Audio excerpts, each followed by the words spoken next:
My name is Morgan Tate, and I'm 31 years old. 2 months ago, my boyfriend looked me in the eye across my kitchen table and told me I was suffocating him. He didn't shout. He didn't say it in the middle of a fight when people fling words they don't mean. He said it the way you mention a podcast recommendation or an interesting article you saw. Calm, measured, like he'd practiced in the mirror until it stopped sounding cruel and started sounding reasonable. I just feel pressured all the time, Morgan, Caleb said, setting his fork down like he was closing a deal. You always want to see me, always want to talk in person. I need space. We were sitting in the same 2 chairs where we'd once stayed up until 2 a.m., trading childhood stories and laughing until my neighbors banged on the wall. My apartment smelled like garlic and tomatoes from the pasta I'd made. A candle flickered between us, throwing warm light on his face as he told me, very calmly, that being my boyfriend felt like having a weight on his chest. I remember watching a bead of condensation slide down his water glass, one droplet, then another racing toward the ring at the bottom. It was easier to focus on that than on the way my heart had suddenly started pounding against my ribs. Pressured, I repeated, trying to keep my voice flat, because I asked if we could plan something for this weekend. It's not just that. Caleb sighed, running a hand through his hair in that way he knew made him look stressed and vulnerable. It's everything. You text me good morning. You check in during the day. You want to see me once or twice a week, minimum. It's a lot. I stared at him. We'd been together for over a year. We met on a dating app, matched over a shared love of road trips and obscure documentaries. Within a few months, we were spending 3 or 4 nights a week together. Friday dinners at his place, Sunday mornings at mine, random Tuesdays when one of us had a bad day, and the other showed up with takeout. Back then, the frequency hadn't seemed like a problem. Back then, he'd called me his favorite person. I thought that's what a relationship was, I said quietly. 2 people. Seeing each other, talking, being in each other's lives. I'm not saying I don't want that, he said quickly. I just need it. Less. Work's been insane, my mom's been calling nonstop, and I feel like I can't breathe. Every time my phone buzzes, I feel this pressure, like I'm failing you if I don't respond fast enough. If you'd asked me a year ago to describe my life, I would have said it was steady. Not glamorous, not tragic. Solid in a way I'd earned through careful choices and boring consistency. I pay my bills on time. I know exactly how much is in my savings account. I color code my calendar. I am not chaotic. Apparently, I was overwhelming. I'm not trying to pressure you, I said. I just want to see you. We used to spend weekends together all the time. Lately, it feels like I have to book you 3 weeks in advance. He winced, like I'd hit something too close to the truth. That's exactly what I mean, he said. You're always trying to schedule us. Sometimes I just need time to myself, to think, to decompress. When you keep asking, I feel cornered. A dozen memories flash through my mind like someone flipping through channels too fast. Me canceling plans with my friends because he said he'd had a rough week and wanted company. Me driving across town at 11 p.m. because he texted, I could really use a hug, and then falling asleep on his couch while he finished one more email. Me waiting for him at a restaurant while he messaged, sorry, running late, 3 times in a row. I had bent over and over again because I loved him, because I thought that's what you do when you finally found a person you can imagine building a life with. I backed off when you said work was crazy, I reminded him. I've hardly asked for anything lately except some time together. Once a week feels like the bare minimum, Caleb. He exhaled sharply and leaned back, chair creaking. From now on, he said, voice firm in a way that startled me, I want to be the one who decides when we see each other. I blinked. What? I need you to stop asking, he said. No more, when are you free? Texts. No more, can we plan something? Just stop. If I want to see you, I'll reach out and we'll make it happen. I need you to respect that. For a second, I honestly thought I'd misheard him. The words felt upside down. So you want me to wait, I said slowly, until you decide you're ready to see me? Yes, he said. Exactly. That way I know I'm choosing it because I want to, not because I feel guilty. I think it'll be better for both of us. Better for both of us. The same way people say ripping off a bandage is better for you, while they're the one doing the ripping. Part of me wanted to argue, to tell him that relationships aren't vending machines where one person controls when connection drops down the chute. Another part of me was just tired. Tired of second-guessing every text, of wondering if he'd cancel again, of trying to read his mood through punctuation and response times. So I swallowed the lump in my throat and nodded. Okay, I said. My voice didn't sound like mine. If that's what you need, I'll wait for you to reach out. Relief washed over his face so quickly it made me nauseous. Thank you, he said. I really appreciate you understanding. This doesn't mean I don't care about you, okay? I just need room to breathe. We finished dinner in a silence that tasted like metal. When he left, he kissed my forehead instead of my mouth and said, "Talk soon," like we were coworkers signing off a Zoom call. That night, I lay in bed staring at the little gray, do not disturb crescent moon on my phone screen, fighting the urge to send him a simple good night. I didn't. I'd promised. The first few days were the worst. My fingers hovered over his name every time something funny happened at work, or I saw a meme he'd like. I kept catching myself composing text in my head. Saw a dog that looks exactly like you when you're annoyed. My neighbor is playing that song you hate again. I miss you. I sent none of them. Day 3, he texted, "Hope your week's going okay." I stared at it for a full minute before replying, "You too." That was it.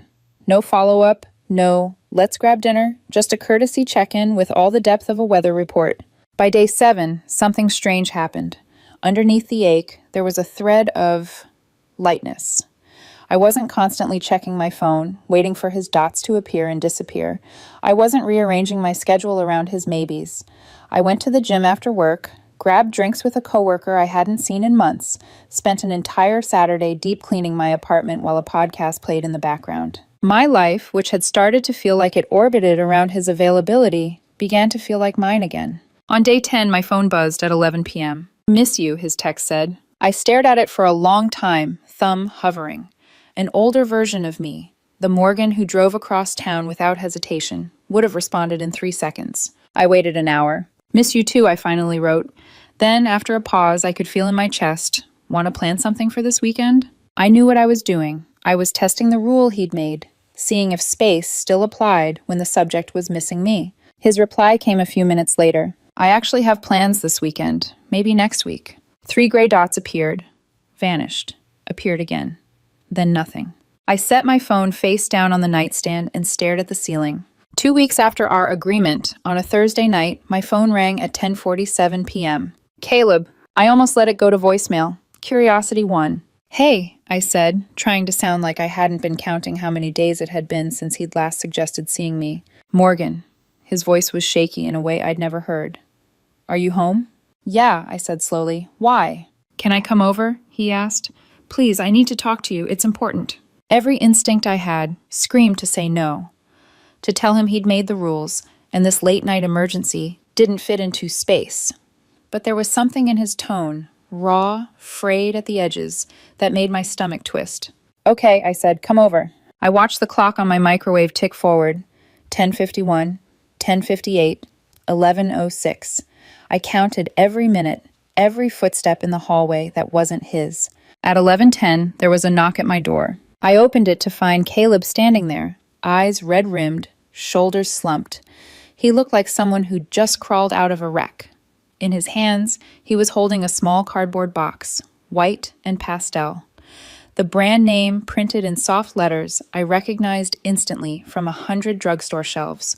A pregnancy test. My stomach dropped so fast I had to grip the doorknob to steady myself. "Caleb," I whispered, "what is that?" He swallowed hard, jaw trembling. "We need to talk," he said, "about something I should have told you weeks ago." The candle from dinner 2 months ago flickered in my memory, the word pressured echoing in the back of my mind. I stepped aside to let him in, knowing with absolute terrifying certainty that whatever he was about to say was going to rearrange the entire shape of my life. I stood there with my hand still on the doorknob, staring at the box like it might start explaining itself. Up close, it was even worse. The pastel branding, the word pregnancy in cheerful letters that felt grotesque in my hallway at 11 at night. "Is that—" My voice trailed off. I couldn't make myself say the word. Caleb swallowed, Adam's apple bobbing hard. "It's positive," he said. "Lila took 3 of them today. They all were." The name dropped into the space between us like a stone. "Lila," I repeated slowly. "As in, your ex, Lila?" He closed his eyes for a second. "Can I just explain, please?" I stepped back, not because I was feeling generous, but because I didn't want my neighbors to hear anything from the hallway. His sneakers thudded dully against the wood floor as he walked in and set the box on my coffee table with shaky fingers, like it was some sacred relic instead of a plastic stick that had blown our lives apart. I stayed standing. He sat on the edge of the couch, elbows on his knees, hands clasped so tightly his knuckles went white. "I've been seeing her," he said finally, staring at the floor. "For a while, a few weeks." "How long is a while?" I asked. My voice sounded wrong in my own ears. Too calm, too level. He exhaled. "About 6 weeks." 6 weeks. My brain did the math faster than he could. 6 weeks of canceled plans. 6 weeks of work is insane and I just need some time alone. 6 weeks since he'd told me he felt suffocated. "So right around when you started needing all that space," I said. He winced. "Yeah." Silence stretched between us, thin and sharp. "Are you in a relationship with her?" I asked. "Or just sleeping with your ex on your nights off from needing space from me?" He flinched like I'd slapped him. "It wasn't like that." "No?" I folded my arms. "Explain it to me then, because from here it looks exactly like that." He scrubbed his hands over his face. "We ran into each other at this networking thing for work. We started talking. It felt easy, familiar. I'd been feeling boxed in with us, and she was just... no expectations, no pressure. It just happened." "There it is," I said softly. "The phrase everyone uses right before the worst part. It just happened." He looked up at me then, eyes red. "I didn't plan this, Morgan. I didn't wake up one day and think, hey, I should blow up my life and hurt the one person who actually shows up for me." "You just fell into bed with your ex while you were still with me," I said. "By accident." "I was confused," he insisted. "I felt like you were always asking for more time, more commitment, more presence, and I didn't know how to say I couldn't give that right now without hurting you. Lila was easy. She let me be. No expectations." My laugh came out short and bitter. "So it's my fault." "That's not what I said." "It's what you imply," I shot back. "You felt pressured because I asked to see my boyfriend once a week. So you went to someone who didn't ask anything of you except your body. Got it." He pressed his lips together, eyes glossy. "She told me today she's pregnant," he said quietly. "She's been feeling sick, tired, off, took a test on her lunch break, then another, then another." I glanced at the box again, my stomach twisting. "And you just grabbed one and brought it here like a show-and-tell prop?" I asked. "Why are you telling me this, Caleb? What exactly do you want from me right now?" He swallowed. "Because I don't know if the baby is mine." The words hung in the air, heavier than anything he'd said yet. I stopped, reset. "What do you mean you don't know if it's yours? Who else could it be?" His gaze dropped back to his hands. "She's been seeing someone else too," he said. "A guy named Ryan. It wasn't serious, according to her, but they've slept together. The timeline's messy." I stared at him, a slow, cold numbness starting at my fingertips and spreading inward. "So let me summarize," I said. "While you were telling me you felt suffocated by my existence, you were sleeping with your ex. Your ex, who was also sleeping with another man. And now she's pregnant and doesn't know if the father is you or him." He didn't say anything.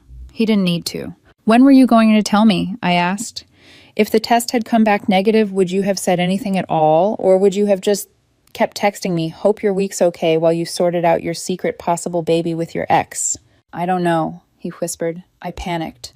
When she called me this morning, I felt like the floor dropped out from under me. I couldn't breathe.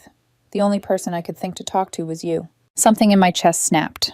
"Of course," I said, "because I'm the responsible one, the steady one, the one you go to when your life catches fire, even if I'm the one you're actively burning." "Morgan, why am I hearing about any of this?" I demanded. "You didn't respect me enough to stay faithful. You didn't respect me enough to tell me you were seeing her.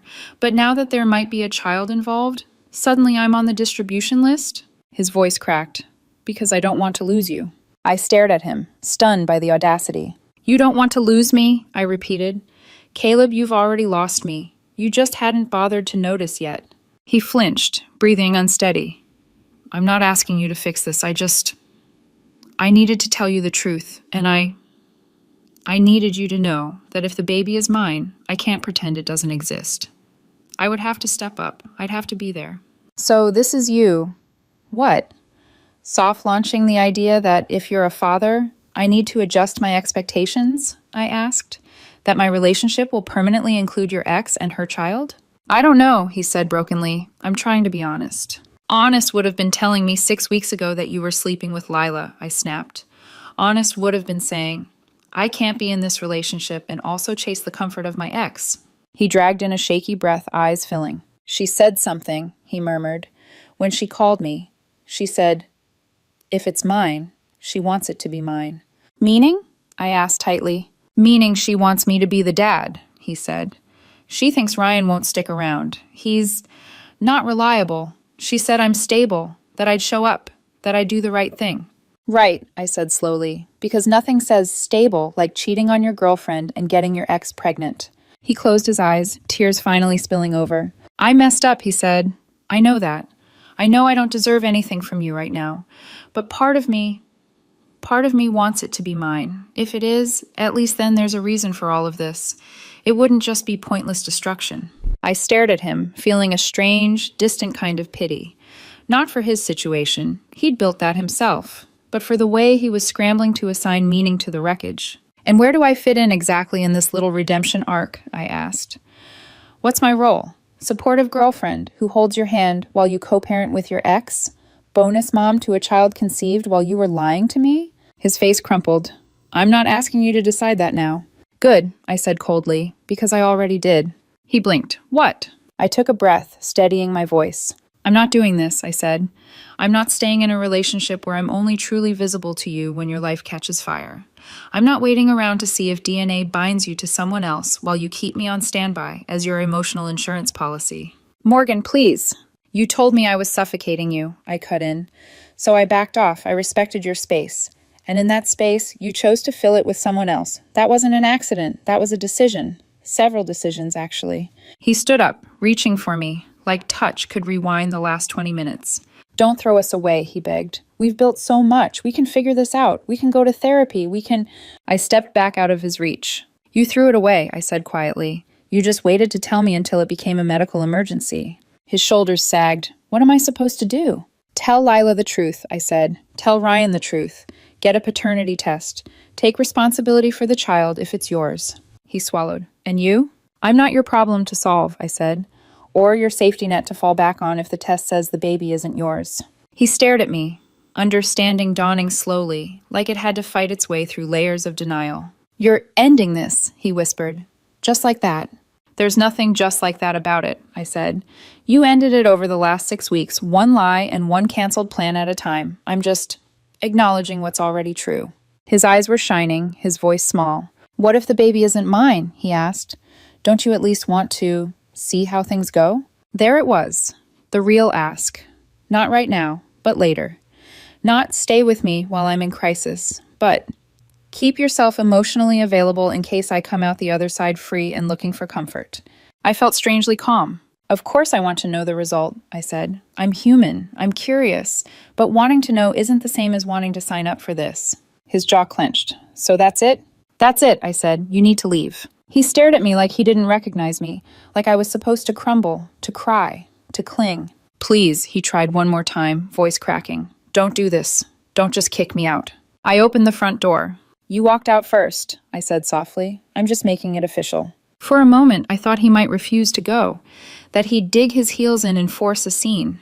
Instead, he looked at the pregnancy test box on the coffee table, then back at me, with a pain I might have once moved heaven and earth to soothe. He picked up the box with shaking hands, walked past me, and stepped into the hallway. Morgan, he said, turning back, eyes wet. I'm sorry. I know, I said. I believe you. I just don't care enough for it to change anything. He flinched like I'd hit him, then nodded once and walked away. I closed the door behind him and leaned my forehead against the cool wood, listening to his footsteps fade down the hall. My apartment was so quiet it roared. The ghosts of our early days, the laughter, the shared meals, the easy banter, flashed through my mind like scenes from someone else's life. I slid down until I was sitting on the floor, knees pulled to my chest, staring at the space where he'd just been. Somewhere across town, an ex-girlfriend was clutching her own box with its plastic verdict, wondering what kind of future she'd just stepped into. And me? I was sitting on the other side of a closed door, realizing that the version of my life where Caleb was my safe, steady person had been a fantasy for much longer than I wanted to admit. I didn't cry. I just sat there, listening to the hum of the refrigerator and the distant traffic, and understood, maybe for the first time, that space had never really been about breathing room. It had been about making room for someone else. I didn't sleep that night. Not because I was crying, my body stayed stubbornly dry-eyed, but because my mind wouldn't settle. I lay on my back, staring at the ceiling, the faint glow from the streetlights cutting pale stripes across my bedroom. Every time I closed my eyes, I saw the pastel box on my coffee table. I saw Caleb's face when he said he didn't know if the baby was his. Around 5 a.m., exhaustion finally dragged me under, but not for long.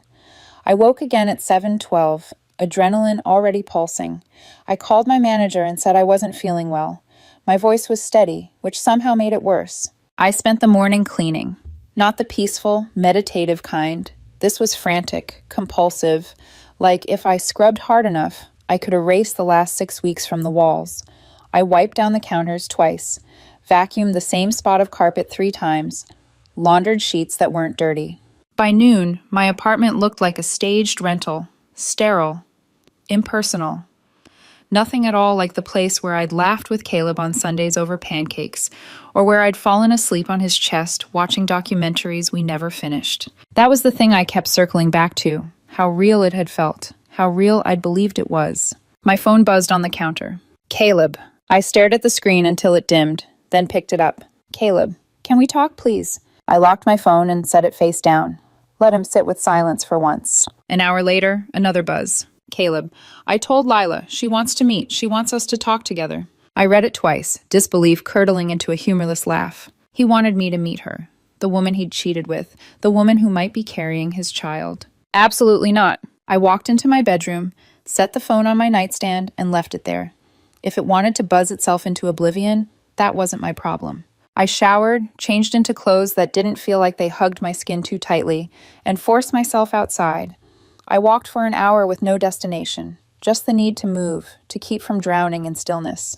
When I finally returned home, the phone had 3 more unread messages. I didn't open them, not until the next morning. And even then, I only did it because the number was unfamiliar. Unknown. Morgan? This is Lila. I think we should talk. My stomach dropped. So Caleb had given her my number. Of course he had. Why wouldn't he? I was his responsible person, his emotional janitor, his crisis manager. Now, apparently, his ex's support line. I tossed the phone onto my couch like it had bitten me. 10 minutes later, it buzzed again. Lila, I'm not trying to fight. I feel like we deserve to hear each other's side. Caleb said you might want clarity too. Clarity. That word hit something raw, because clarity was the one thing I did want. Not for a relationship reconciliation, I had no desire to rewind, but for myself. For the part of me that still wanted to understand how this had happened in slow motion while I was right there, thinking everything was fine. I typed out 6 responses before deleting them. Finally, I settled on, me, we can talk, neutral place, public, daytime. She replied almost immediately. Lila, there's a cafe on Grand, tomorrow at 2? I typed okay and sent it before I could talk myself out of it. The next afternoon, I walked into the cafe 5 minutes early. The air smelled like espresso and warm pastries. People talked quietly around me, unaware that 2 women were about to sit down and sift through the wreckage of a man who'd been lying to both of us. Lila arrived late, 7 minutes to be exact. She walked in wearing a soft sweater and leggings, her hair in a loose bun. She was pretty in a fragile sort of way, the kind of person who always looked like she was as one hard gust of wind away from breaking. She spotted me and raised a hesitant hand. Hi, she said as she approached. Her voice was softer than I expected. Hi, I replied, gesturing to the seat across from me. She sat, fidgeting with the cardboard sleeve on her cup. The silence stretched until she inhaled sharply. I'm sorry, she said. For a beat, I couldn't respond. Apologies in situations like this were always landmines. Too early, too vague, and I'd feel insulted. Too emotional, and I'd feel manipulated. For what exactly, I asked. For all of it, she said, eyes glistening. I didn't know. About you, I mean. Not at first. My eyebrow lifted. Not at first? She nodded miserably. When Caleb and I started talking again, he said you 2 were basically done, that you were pulling away, that he felt smothered, that he needed space to figure out what he wanted. A bitter laugh escaped me. Of course he did. Lila winced. I'm not trying to defend him. I believed him. We'd dated before, years ago. There were still feelings. It felt familiar, and he made it sound like you were already half out of the relationship. I sat back, absorbing that. And when did you find out he was lying? I asked. Her eyes dropped to the table. Last week, when I bought the pregnancy tests. He panicked. He blurted everything out. Everything? Well, enough, she swallowed. He told me he'd messed up, that he'd hurt you, that he didn't know what to do. I looked at her, trying to reconcile this trembling woman with the villain I'd imagined in my head. So you've been seeing someone else too, I said. She nodded, cheeks flushing. Ryan, it wasn't serious, we weren't exclusive, but yeah, that's why I don't know who the father is. And you want the baby, I said quietly. Tears filled her eyes. I think so. I didn't expect this. I wasn't ready for any of it. But when I saw those tests, something inside me just shifted. She took a shaky breath. But I need to know, she whispered. I need to know whose baby this is before I can even begin to imagine the rest of my life. I nodded slowly. And Caleb? I asked. She hesitated. He said he'll step up if it's his. He wants to try, if it is. Of course he did. He wanted redemption. A narrative that made him the good guy rather than the man who detonated 2 relationships in the name of space. And what do you want from me? I asked. She met my eyes for the first time. I want to understand what happened, she said, between you two. Because I don't want to keep lying to myself about who he is. And I don't want to build a life, alone or with anyone else, based on half-truths. I studied her for a long moment. She wasn't my enemy. She wasn't the architect of the deception. She was just another person who'd been fed a curated version of Caleb Rivers. We were fine, I said finally. At least I thought we were. Then he started pulling away, canceling plans, choosing silence over communication. I thought it was stress. I thought it was temporary. I didn't know he was using my patience as cover. Lila's face crumpled. He told me you were too much. My jaw tightened. And he told me you were effortless, I said. No expectations, no pressure. She blinked hard, like that's a compliment. Exactly, I said. Effortless means he doesn't have to show up. We sat there, 2 strangers connected by the same betrayal, the same man who'd splintered his loyalty and handed us each a piece of the broken thing. After a long moment, Lila wiped her eyes. I'm getting an early prenatal paternity test. They can do it as soon as next week. I nodded. Good, you deserve clarity. She hesitated again. If it's not his, what will you do? A shard of something sharp twisted in my chest. Not pain, just truth. I won't go back, I said. Not to someone who calls my presence pressure. Not to someone who treats honesty like an optional setting. She nodded slowly, relief and sadness mingling in her expression. We talked for almost an hour, not as rivals, not as enemies. As 2 women navigating the fallout of one man's avoidance, fear, and selfishness. When Lila stood to leave, she placed a hand on her abdomen without even noticing. I watched her walk out of the cafe, swallowed by sunlight and traffic. And for the first time since the night Caleb showed up at my door, I felt something other than anger or numbness. I felt a shift, a quiet internal click. The beginning of letting go. Nearly 3 weeks passed after my meeting with Lila. 3 weeks of silence punctuated by the occasional text from Caleb, most of which I didn't open. 3 weeks of waking up with a strange duality inside me. Part of me felt lighter than I had in months, and another part felt hollow, like someone had carved out the center of my routines and left the edges intact. I kept moving. Work, gym, laundry, grocery shopping, meal prepping. Life in its most maintenance mode form. But it felt different now, like a life reassembling itself around a missing shape I no longer wanted back. One evening, my friend Noah came over with takeout and a bottle of wine. He didn't knock. He used the spare key I'd given him 2 years ago, back when we first became close enough to trust each other with emergencies and apartment plants. I brought Thai food, he announced, kicking off his shoes. And before you ask, yes, I got the mango sticky rice because you always pretend you don't want dessert and then eat half of mine. I let out a breath that might have been a laugh. Terrible accusation, completely unfounded. Sure, he said, hanging his jacket. Anyway, how's my favorite emotionally shell-shocked friend? I shot him a look. You're not helping. I'm aware. He grinned and unpacked the food. Sit, eat, be nourished. You're one missed meal away from making questionable decisions like unblocking Caleb. I sat. We ate. We talked about work gossip and office politics. We argued about the best character in a show we were both watching. It was normal. It was easy. At some point, though, the conversation drifted, inevitably, to the thing we weren't talking about. How long has it been now? Noah asked gently. 20 days, I said before I could stop myself. He whistled softly. Still no word on the test? I shook my head. Lila said it would take anywhere from 10 days to 3 weeks, so it could be any time. And Caleb? Texted me twice today, I said. I didn't read them. Good. Noah nodded firmly. Let him sit in the discomfort he created. I picked at a loose thread on my napkin. It's weird. I don't want to get back together with him. I know that. But I still want to know. I want the result. That's normal, he said. Closure is a powerful drug. I looked down. Does wanting to know make me pathetic? No, he said immediately. It makes you human. You invested in something real. He didn't. The least the universe owes you is clarity. I swallowed. What if it is his? Then that's his life, Noah said, not yours. And if it's not? He gave me a long look.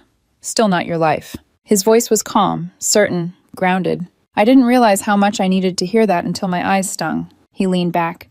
When people show you they can only handle love in small, self-centered doses, believe them. Caleb isn't built for the version of commitment you offered. That has nothing to do with your worth. I nodded, trying to absorb it. Noah stayed until midnight, and when he left, he hugged me tighter than usual. You're doing better than you think, he murmured. I wasn't sure if he was right, but I wanted him to be. The paternity test result came on a Tuesday. I was walking to my car after work, juggling my bag, keys, and a half-empty water bottle, when my phone buzzed with a notification. Caleb, can you please read this? It's important. I stopped in the parking lot, heart thudding. My thumb hovered. Then I opened the message thread for the first time in days. Beneath several unread texts, the newest one sat alone, stark and final. The baby isn't mine. 3 words. Just 3. Simple. Clean. Clinical. But the impact wasn't. A rush of something hot and cold surged through me. Relief so overwhelming it made my knees weak, followed by grief I couldn't quite name, followed by a quiet, aching release. I stood between 2 parked cars, breath fogging in the evening air, staring at the message. It wasn't his. He wasn't tied to her. He wasn't becoming a father. There would be no co-parenting, no decades of shared holidays or emergency calls or complicated boundaries. And there would be no narrative for him to cling to. No, maybe this happened for a reason. No moral redemption arc neatly tied with biology. He had ruined our relationship for nothing but the thrill of avoidance and nostalgia. My chest tightened, not with pain, but with clarity. My phone buzzed again. Caleb, can we talk now that we know? Now that we know. As if I'd been part of a team waiting for results. As if the outcome created a blank slate rather than exposing the rot already there. I typed back, me. No, I'm glad you know the truth. That's all. 3 dots appeared, disappeared, returned. Caleb, please. Just one conversation, one chance. I blocked him before he finished. Not out of anger, out of certainty. The kind of certainty that settles like sediment after months of turbulence. Quiet, heavy, undeniable. A week later, through a mutual acquaintance who remained annoyingly neutral throughout all this, I learned that Caleb and Lila had tried to see where things could go after the results came back. It lasted 11 days. Then it imploded. Apparently, Caleb wanted the fantasy of being needed without the responsibility. Lila wanted stability without the conditional affection. Neither got what they wanted. She decided to keep the baby and raise it on her own. Ryan, the actual father, was supportive but overwhelmed, whatever that meant. I felt an unexpected softness for her, not pity. She didn't need that, just understanding. A quiet recognition that she had been caught in a storm she didn't fully see coming. But that wasn't my story anymore. As for me, I started therapy a week after the test results. The first session felt awkward, like stepping into a new pair of shoes. The second felt like taking a breath I hadn't realized I'd been holding for months. My therapist, a woman named Dr. Miles with warm eyes and a sharper brain than Caleb ever deserved me using on him, said something during session 3 that stuck with me. People who fear disappointing others often project that fear as pressure. They rewrite the dynamic to make themselves the victim of expectations no one actually placed on them. I sat with that for days. Caleb wasn't suffocated. He was scared. And instead of owning that, he built a narrative where my presence became the problem. That truth stung, but it also freed something inside me. Now, I'm not dating, I'm not rushing, I'm not manifesting a better relationship or journaling my way into a new love story. I'm just living. Some mornings I feel lighter. Some nights I'm still angry. Some afternoons I'm peacefully indifferent. That's healing, not linear, not graceful, but honest. What I know now, with the kind of certainty that only comes after losing something you never fully had, is this. I will never again settle for being someone's safe option. I will never again mistake someone's emotional absence for depth. I will never again ignore the small alarms in my gut just because someone swears they care. And I will never, ever stay in a relationship where my presence is treated like pressure and my love like obligation. The worst night of my relationship began with a knock on my door and a pregnancy test in someone else's hands. It ended with me reclaiming my life. My name is Talia Grayson, and I'm 33 years old. 4 months ago, I thought I knew exactly what my life would look like by this time next year. I'd be standing in a white dress under a string of overpriced fairy lights, saying vows I'd rewritten 6 times to make them sound both casual and profound. My parents would be crying. His parents would be pretending not to. Our friends would be drunk on champagne and sentiment. Instead, I'm sitting here in an apartment that suddenly feels too quiet, replaying one sentence over and over in my head until it sounds like it belongs to someone else's life. Stop introducing me as your future wife. It makes me look like I settled. Daniel didn't whisper it. He didn't say it in a half-joking tone you could misinterpret if you were feeling fragile. He said it in the car, on the highway, with the kind of tight-knit, controlled irritation that tells you, this isn't a thought that just showed up tonight. It's been living in his head for a while. If you'd asked me a year ago to describe us, I would have said we were solid. Not some epic, cinematic love story. Just good, steady, real. We met when I was 30 and he was 31 at a financial compliance seminar, which is really just a glamorous way of saying mandatory work thing with bad coffee. I work in risk management at a mid-sized firm. Daniel's a corporate lawyer. He made a joke about how the pastries tasted like legal liability, and I laughed harder than the joke deserved. We were the last 2 people in the room that day. Him finishing an email on his laptop, me trying to look busy, so I didn't have to make small talk with my manager in the hallway. He asked if I wanted to grab a drink to debrief the trauma. I said yes. We were one of those couples that made sense on paper. 2 professionals, decent incomes, similar backgrounds, similar ideas about wanting marriage and kids. Eventually, not now. We moved in together after a year, got engaged last spring, set a wedding date for next October. For a long time, I thought we were on the same page. Then, a few months ago, the page started to feel like it had very fine print I hadn't noticed. It started small, little comments about my job, my trajectory, the people I spent time with. "You've been in that role a while, haven't you?" he'd say, scrolling through his phone. "Don't you want to aim higher?" Or, "My friend Mark just made partner at 35. His wife's already VP at her firm. Power couple, you know?" He'd say it like an observation, like weather, not a criticism, not directly. But when someone you love keeps bringing up the forecast, eventually you start wondering if they're telling you to carry an umbrella. I make good money. Not look at my bonus on Instagram money, but solid. I like my work-life balance. I like finishing my day and not needing to check my email at midnight. For me, that felt like success. For Daniel, apparently, it started to feel like dead air. 3 weeks ago, we went to his friend Vanessa's engagement party. Big event. Rooftop, rented lighting, a flower wall people lined up to take pictures in front of. The kind of party where everyone's casually discussing vacation homes and equity packages. We walked in, and he squeezed my hand a little too tightly, the way he does when he's in networking mode. We made the rounds. When we reached a group of people he clearly wanted to impress, I smiled and did what I always do. "Hi, I'm Talia, and this is my fiancé, Daniel." Polite, simple, true. Later, on the drive home, the air in the car felt heavier than it should have for a night that had gone fine. "Can you not do that?" he said suddenly. I watched the blur of streetlights in the window. "Do what?" "Introduce me like that." "Like what? As your fiancé?" He tightened his grip on the steering wheel. "It just sounds weird. Like you're making some big announcement. I don't know. It makes me uncomfortable." "We're engaged," I said quietly. "Is it weird to say what's true?" He sighed. "I'm just saying you don't have to lead with it every time, okay? It feels like you're trying to claim something in front of people." Claim something. At the time, I told myself he was tired. The party had been long. He'd had 2 whiskeys on an empty stomach. I let it go. I wish that had been the only time. 2 nights ago, we had dinner with some of his colleagues and old law school friends. A long table, dim lighting, the kind of place where the waiters top up your wine before you're even finished. Someone asked how we met. The story came out easily. I'd told it enough times it felt like a script. When they asked how long we'd been together, I smiled. 3 years, I said, and this is my future husband. We're getting married next October. The table went briefly quiet, just a second. People smiled. Someone said, "Congratulations." Conversation moved on. But across from me, Daniel's face had gone tight, like a muscle pulled too far. He didn't say anything during dinner. He laughed at the right places, told a story about a case he was working on, refilled my water glass, like always. The second we got in the car, he shut the door harder than necessary. "I asked you not to do that," he said. "Do what?" My voice came out careful, though I already knew. "Introduce me like that, as your future husband." I blinked. "That's literally what you are." "It makes me look like I settled." The words hit me in the chest, cold and blunt. "I'm sorry," I said slowly. "Like you what?" "Like I couldn't do better," he snapped. "Like I just picked someone convenient. When you say it like that in front of my colleagues, it highlights the fact that you're not—" He stopped, jaw clenching. "Not what?" My voice sounded thin, even to me. He looked out at the road.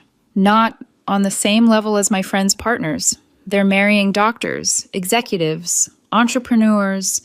You're comfortable. You've been in the same role for years. You're good at what you do, but you're not ambitious like them." There it was, the fine print in bold. "So introducing you as my future husband," I said quietly, "makes you look like you settled." "You're twisting my words." "I'm repeating them back to you." He exhaled hard.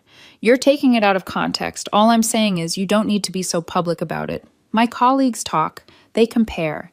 When you say it like that, it draws attention to the fact that you're not decorative enough," I asked. "Successful enough? Impressive enough to be on your arm without lowering your stock price?"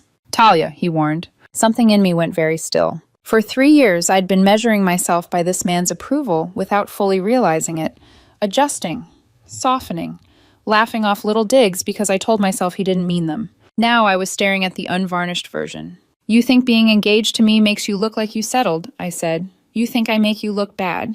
He didn't say yes. He didn't have to. He just went quiet in the driver's seat, swallowed hard, and kept his eyes on the road. We drove home like strangers. He went to bed after muttering that he was exhausted and didn't want to fight. I sat on the couch in the dark, my phone face down on the coffee table, the silence ticking louder than any clock. I didn't cry.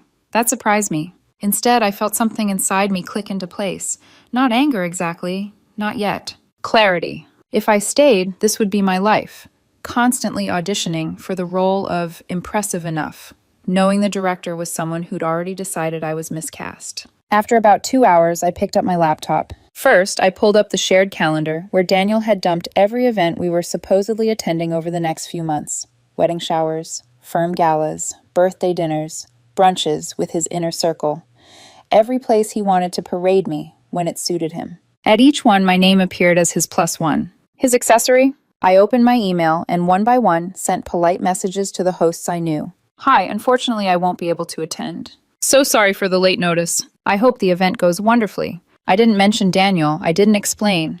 I just quietly removed myself from his narrative. Then I did something else. I opened a new message and scrolled to a contact I rarely initiated conversation with, Melissa Hart. Daniel's best friend since college. The one person in his circle who'd ever asked me how I was doing and actually waited for the answer. "Hey Melissa, it's Talia. Do you have a minute to talk about Sunday's brunch?" She responded almost immediately. "Sure. Everything okay?" Not even close. We ended up on a call at nearly midnight, my voice low as I told her exactly what Daniel had said. I expected her to defend him, to say I was overreacting. She didn't. "Oh my God," she said instead. "He actually used the word settled?" His exact phrase was, "Stop introducing me as your future wife. It makes me look like I settled." There was a long, furious silence on her end. "What do you need me to do?" she asked. By the time we hung up, the plan was simple. Sunday's brunch was at Daniel's favorite restaurant. Bottomless mimosas, reclaimed wood tables, the works. Melissa would get there early. She'd ask the staff to place an envelope at Daniel's seat before anyone else arrived.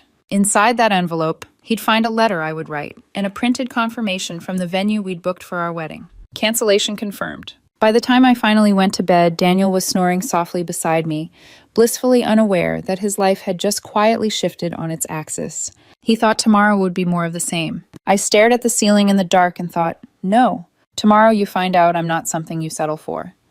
On Sunday morning, the apartment felt unnaturally quiet, like even the walls were waiting to see what would happen. Daniel moved around the bedroom with the stiff, brittle energy of someone pretending everything was fine. He ironed his shirt twice, changed his watch, checked the mirror too many times. Maybe he sensed something was off. Maybe guilt whispers even when you ignore it. I stayed in the kitchen, sipping coffee I barely tasted. He kept glancing at me, waiting for me to say I'd changed my mind about coming to the brunch. Are you sure you're not going? He finally asked. Yes. He exhaled sharply, like my calmness irritated him more than anger would have. Can we please not make this a spectacle? He muttered. My friends are going to think something's wrong. I took another sip. Something is wrong. He froze for a second, but he didn't push. He grabbed his keys from the counter. I'll see you later. Maybe, I said. He blinked. What does that mean? But I just looked at him, steady and unreadable. After a moment, he shook his head and walked out. When the door clicked shut behind him, the quiet wrapped around me like the inside of a cocoon. I sat at the table with my coffee and let myself breathe. Deep, slow, grounding.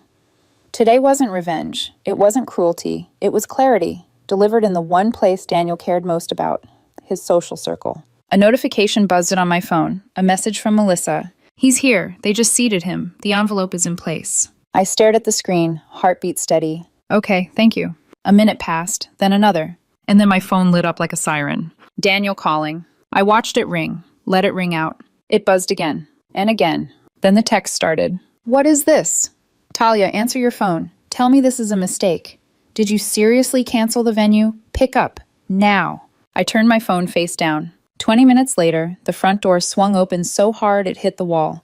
Daniel stormed inside, an envelope crushed in his fist, his face a mess of humiliation, shock, and fury. What the hell is this? He demanded, holding up the papers like evidence in a trial. I stayed seated at the table. It's exactly what it looks like. You canceled the wedding venue without talking to me? I looked at him calmly. You said introducing you as my future husband makes you look like you settled. I decided to solve that problem. His mouth fell open. Are you out of your mind? You blindsided me in front of everyone. I walked in and they were all, God, Talia, Melissa was staring at me like she pitied me. Do you have any idea how humiliating that was? I raised an eyebrow. Humiliation? That's what you're worried about? You ambushed me! You told me being engaged to me makes you look like you settled. My voice stayed low, steady. What exactly should I have done? Pretended that was normal? Kept smiling while you chipped away at me piece by piece? He ran a hand through his hair, pacing. You took one comment, one careless comment, and blew up our entire life. Daniel, it wasn't one comment. Don't rewrite history. I stood slowly. You've been making little digs for months. About my job, my ambition, my value to you. That's not fair. What's not fair is being with someone who sees me as a downgrade. He flinched. It wasn't like that, he insisted. I was stressed, okay? Work's been crazy, and I said things badly. No. I cut in gently but firmly. You said things honestly. That's what bothers you, not the words, the fact that I finally believe them. He stared at me, chest rising and falling, anger dissolving into panic. Talia, we're engaged. You can't just end things over a misunderstanding. It wasn't a misunderstanding, I repeated. It was clarity. I walked to the counter, opened the drawer, and took out the small velvet ring box I'd placed there last night. I set it on the table between us. He stared at it like it was a live grenade. I'm done, I said softly. I'm not going to marry someone who's embarrassed to be with me. He scrubbed a hand over his face. Please, don't do this. Not like this.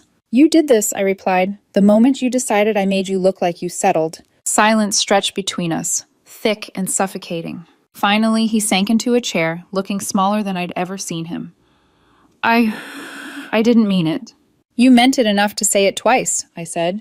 Once at the engagement party, once at dinner. That wasn't an accident. That was belief. He didn't argue. After a long moment, I spoke again, calm and final. I need you to pack a bag and stay somewhere else for a few days. We'll figure out logistics when emotions aren't clawing at everything. He looked up, eyes red. Are you really ending this? I already did. He swallowed. Hard. The fight left him all at once. He stood slowly, like gravity was fighting him. I'll go to my sister's, he muttered, voice breaking. Okay. He walked to the bedroom. I listened to drawers open, close, the scrape of a suitcase zipper. When he came back out, suitcase in hand, he paused at the door. Talia, please don't do this, he said one last time, voice shaking. But I didn't answer, because if I did, if I cracked even a fraction, he'd use that softness to pull me back into the cycle. I stayed still, and after a long, painful moment, he stepped outside. The door closed behind him, and the silence that followed, it didn't feel empty. It felt like the first real breath I'd taken in months. When the silence settled, I realized how loud my own heartbeat was. I didn't move for a long time. The suitcase wheels had barely finished echoing down the hallway when my phone buzzed again. Daniel, Talia, please, can we just talk? I didn't mean it like that. Another. I'm freaking out. Please answer. I stared at the screen until the messages blurred. Then I set my phone down, screen face down, and walked to the window. The city outside looked unchanged. Cars moved. People crossed streets. Somewhere a dog barked. It felt vaguely offensive that the world wasn't pausing for what had just detonated in my life. An hour later, he called. I let it go to voicemail. By evening, the tone of his text shifted. You're overreacting. You blindsided me at brunch. Do you have any idea how that made me look? There it was again. How he looked. Not how I felt. I powered my phone off and went to bed alone for the first time in 3 years. Morning brought that strange, nauseous clarity that follows a big decision. For a few seconds after I woke up, I forgot. Then I rolled over and saw the empty side of the bed, the dent in the pillow, and memory rushed back like cold water. I made coffee, opened my laptop, pulled up a blank document. There's a difference between ending a relationship and disentangling a life. The first can happen in a sentence. The second requires paperwork. By 10 a.m., I was on the phone with a lawyer recommended by a coworker. We'd combine some accounts, co-sign the lease, put down deposits for the venue and a caterer. Nothing as complicated as a divorce, but messy enough. I know it feels overwhelming, the lawyer said gently after I stumbled through a summary.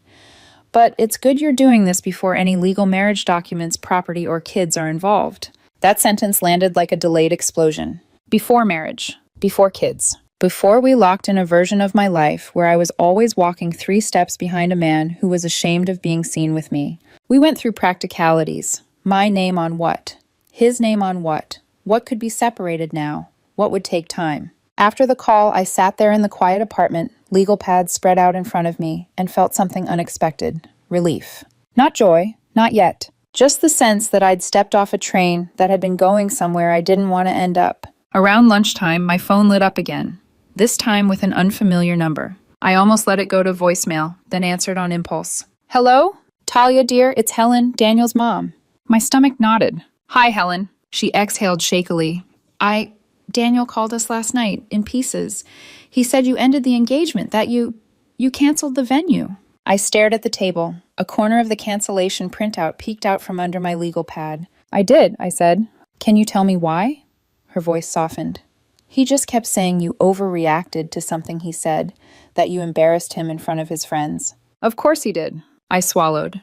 Did he tell you what he said? A pause. He said you were upset because he made an insensitive comment, that it came out wrong. I let out a humorless little laugh. That's a very generous summary. Talia, what did he say? She asked quietly. I closed my eyes, hearing it again, word for word, like it had been carved into the back of my eyelids. He told me, I said slowly, to stop introducing him as my future husband because it makes him look like he's settled. Silence. He said it after I introduced him that way to his colleagues. And it wasn't the first time he'd complained. He's been making comments for months about my job, my ambition, how I compare to his friends' partners. Another silence, heavier this time. Oh, she said finally. Oh, Talia. Her voice went thick. He actually used the word settled? Yes, those were his exact words. Oh, sweetheart. There was a low, angry sound under her breath, not directed at me. That's not okay. That's not how you talk about someone you're supposed to marry. I felt my throat tighten unexpectedly. Of all the responses I'd imagined from his mother, this hadn't been one of them. He's been making me feel like I'm not enough for months, I admitted. Like I'm some downgrade he's stuck with. I'm not going to walk down an aisle towards someone who feels that way about me. I don't blame you, she said quietly. I'm so sorry, Talia. I don't know what's gotten into him. It's like he's lost perspective. I sat there, blinking back tears I thought I'd already used up months ago in private. Do you think, she asked cautiously, that there's any chance you two could work through this? Maybe counseling? No, I said, surprising myself with how sure I sounded. He didn't make one mistake. He showed me who he is when it comes to me. I believe him.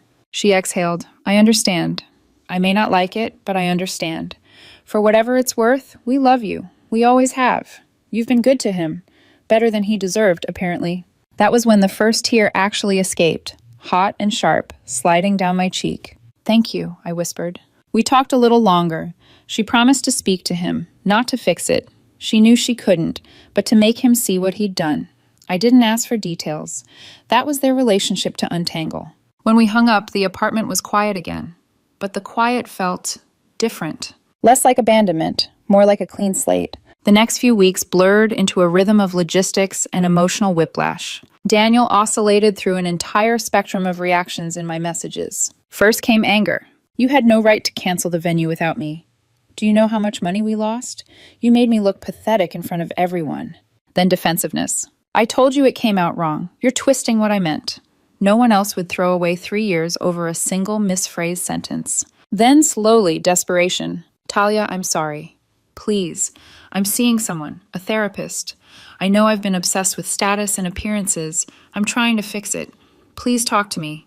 Give me a chance to prove I don't actually think you're beneath me. That one made me put my phone down and walk around the block. I responded to very few of his messages, and when I did, I kept it simple. I heard you the first time. I believe you meant what you said. We are done. Please respect that. He never really did. The brunch incident rippled through his friends like a dropped stone. Melissa kept me updated in short, blunt texts. Melissa, for the record, I told them exactly what he said to you, and I told them you didn't embarrass him. He embarrassed himself when he decided his fiancé wasn't good enough for his image. She told me that some of his friends thought I'd gone nuclear, that canceling the venue and delivering the letter at brunch was too much. Others quietly admitted they'd heard him make little comments before, jokes about how I wasn't as driven as the other wives to be, how I was content in a way that made him nervous. Funny how people always remember things in hindsight. About 3 weeks after he moved out temporarily, Daniel came to the apartment to talk about practical separation. We sat at the dining table like coworkers going over a project plan. He looked tired, thinner.